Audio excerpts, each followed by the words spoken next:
Assalamualaikum warahmatullahi wabarakatuh. Sahabat panggilan channel di mana saja berada. Selamat berjumpa kembali. Pada kesempatan ini saya akan membahas permasalahan nasab Ba'alawi ini yang terjadi di Aceh ya.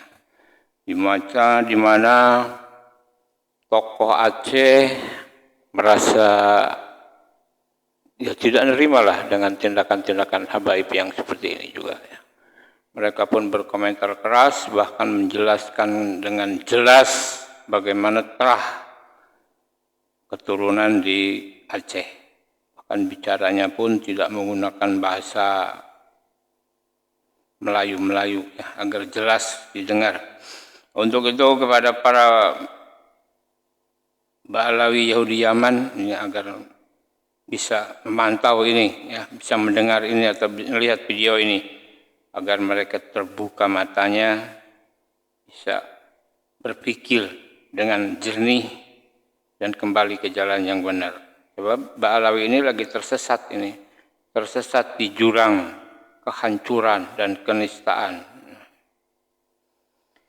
Ya mudah-mudahan dengan adanya penjelasan dan penolakan dari setiap wilayah daerah di Indonesia, kali ini di Aceh ya, yang menyampaikan menolak adanya habaib ya, adanya para Ba'alawi Yahudi Yaman, dan ini otomatis akan perjelas kondisi yang sebenarnya di Indonesia. Dan ini pun harus menjadi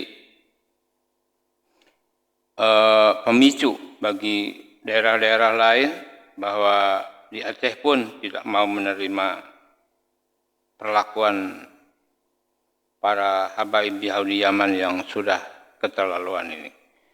Dan ini terjadi di Aceh dan di daerah-daerah kita di lain pun terjadi. Tapi sementara masih banyak muhibin yang membela, menyatakan bahwa Ba'alawi Yahudi Yaman ini keturunan Rasulullah. Anda tersesat ya. Dan mudah-mudahan kembali ke jalan yang benar, atau Allah getarkan hati Anda untuk menerima yang benar secara baik dan benar ya. Dan mengatakannya kepada yang lain bahwa yang hak itu harus dikatakan. Qala innaka walau kana murran. Katakan kebenaran sekalipun itu baik. Artinya sekalipun itu bermasalah, sekalipun itu kita dicaci maki orang, ya kita katakan kebenaran. Kalau memang itu benar, ya benar.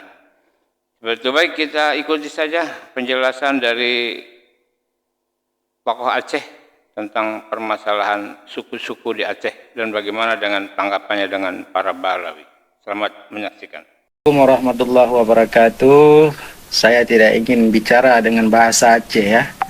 Saya ingin berbicara dengan bahasa Melayu, Jawi, Nusantara ataupun bahasa Indonesia supaya seluruh orang di Nusantara ini dapat tahu siapakah orang Aceh. Oke. Kamu adalah keturunan Ba'alawi, keturunan Yaman yang sudah lama menetap di bumi Aceh. Dan kamu, keturunan kamu yang ada di Nusantara ini mengaku keturunan Nabi, mengaku keturunan Habaib, mengaku keturunan Said.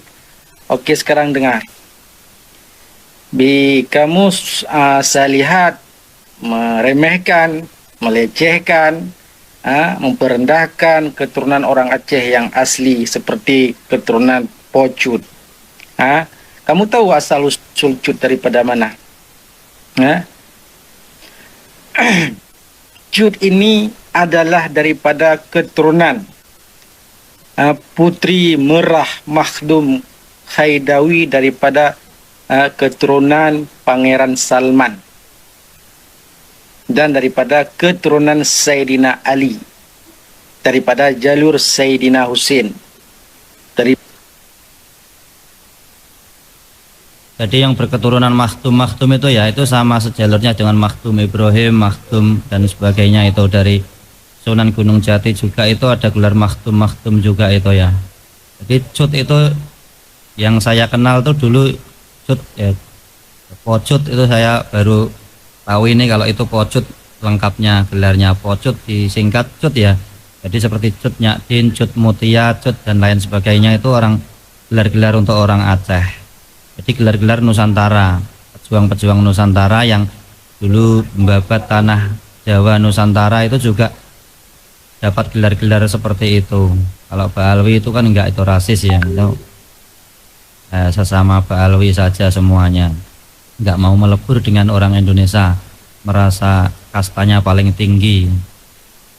Daripada keturunan pendiri Islam seluruh Asia Tenggara, daripada Sultan Alauddin Said Maulana Abdul Haji Shah yang mendirikan agama Islam seluruh Nusantara 225249 Hijriah 840864 Masehi. Okey, jadi kamu jangan merendahkan keturunan Pocut. Cut memang daripada zaman-zaman dulu sudah menjadi pahlawan. Seperti Cut Nurul A'la, Kerajaan Perlak. Seperti Pocut Merah Intan di makam beliau di Tanah Jawa. Cut Nyadin, Cut Mudia dan Cut-Cut yang lain. Jadi kamu jangan merendahkan keturunan Cut di bumi Aceh. Karena Aceh ini adalah yang hak pemiliknya adalah keturunan Cut. Karena nenek moyang mereka itu adalah pejuang dan pendiri agama Islam seluruh Nusantara.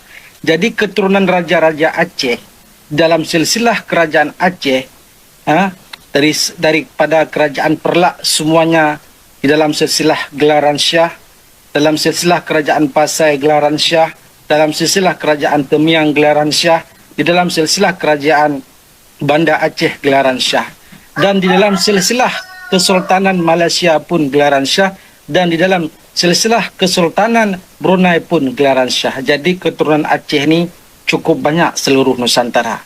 Kamu ini adalah keturunan Yaman, yang dibawa oleh Belanda zaman dulu di Aceh maupun di Nusantara ni sudah beranak cucu. Mengaku Said, mengaku keturunan Habib, mengaku keturunan Nabi. Kami yang asli darah Aceh tidak pernah mengaku diri kami keturunan Said maupun keturunan Nabi. Perihal nenek moyang kami adalah orang mendirikan agama Islam seluruh Nusantara. Seperti kalian sebahagian daripada keturunan Ba'alawi yang mengakui Wali Songo itu keturunan kalian. Okey, dengar. Makam Wali Songo itu makam ketamadunan Aceh. Seperti makam Syekh Maulana Malik Ibrahim. Jadi kamu ambil makam Syekh Wali Songo yang ada di Tanah Jawa, kamu samakan dengan makam keluarga Syekh Siti Jenar yang ada di Pasai. Antara makam keluarga Syekh Siti Jenar yang ada di Kerajaan Pasai dengan makam Wali Songo bentuknya sama. Wali Songo bukan keturunan Ba'alawi, bro. Tidak ada ketamadunan Ba'alawi, Yaman Ba'alawi di Nusantara ini. Semuanya ketamadunan Bani Jawi Melayu Nusantara Aceh. Dengar baik-baik. Itulah sebab raja-raja Aceh semuanya gelaran Syah dan Merah. Syah gelaran daripada jalur Saidina Hussein, dari jalur Saidina Ali. Merah, Putri Merah Makhdum gelaran daripada Pangeran Salman. Jadi sejarah Aceh membuktikan, bukan omong kosong saja, bro. Saya ini adalah keluarga Panglima Perang Makam Tunku 8 yang mengusir penjajah Belanda di bumi Aceh ini. Dan saya juga keturunan tokoh ulama abad ke-17 Tunku Rimung Me. Jadi kalau kalian sombong keturunan Ba'alawi, Yaman, saya lebih sombong daripada kalian. Kalau kalian tidak menghormati pribumi, saya lebih biadab daripada kalian. Jadi kalian jangan kalian jangan sok-sok di depan kami bangsa Aceh, kalian mengaku Said, mengaku keturunan Nabi. Kami yang asli pribumi, nenek moyang kami pendiri Islam daripada jalur keturunan Saidina Ali, daripada Sayyidina Ali kepada Sayyidina Muhammad, daripada Sayyidina Muhammad kepada Sayyidina Ismail, daripada Sayyidina Ismail kepada Sayyidina Ibrahim, dan seterusnya. Jadi jalur keturunan kami jelas, jalur keturunan bangsa Aceh jelas, sejarah bangsa Aceh jelas. Jadi saya peringatkan kepada seluruh keturunan Yaman, Banglawi maupun yang ada di Aceh maupun yang ada di seluruh Nusantara maupun di Malaysia. Sejarah nenek moyang kalian tidak ada di Nusantara ini. Sekian, terima kasih. Assalamualaikum warahmatullahi wabarakatuh. Nah, itulah sahabat, telah kita saksikan bersama tadi tentunya, dan mudah-mudahan ini menjadi suatu yang bermanfaat dan menambah satu wawasan kita, juga lebih banyak mengetahui tentang keberadaan situasi saat ini yang tengah berkembang, yaitu tentang permasalahan Pahlawi Yahudi Yaman. Untuk itu mari kita buka mata hati kita untuk melihat perkembangan ini, dan mari kita bantu para ulama dan kiai kita untuk memulihkan dan mengembalikan permasalahan peradaban Islam di Indonesia ini agar tidak terinjak-injak oleh para orang-orang yang mengaku keturunan Rasulullah padahal tidak dan bukan keturunan Rasulullah. Untuk itu kita harus banyak pengalaman dan wawasan, pandai menyikapi permasalahan agar tidak terjadi hal-hal yang tidak kita harapkan untuk masa depan anak cucu kita. Akhirnya saya mohon maaf dan wabillahi taufiq wa hidayah. Wassalamualaikum warahmatullahi wabarakatuh.